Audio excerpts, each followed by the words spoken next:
That's where Ronald of Cross. Ronald of Cross. The place was haunted by a headless woman, and the headless woman terrorised everybody that walked that road until she got a hold of him one day, and he wrestled her to the ground and banished her from Arsig. It is said to Skye, but why Skye should be afflicted with it, I don't know. But it was supposed to be Skye who was afflicted, and never would she be allowed back as long as there was anyone with his blood in the district.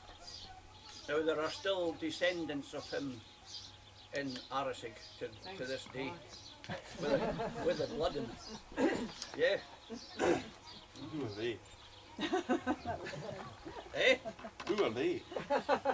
Well, if you want to be specifics, Richard the twin is the one that we will know most best. His parents and their parents, they were descendants, and Alistair Bunnerkime's people are descendants. Sunnyside people too. Sunnyside people. Penny's people. They're descended from them just the same.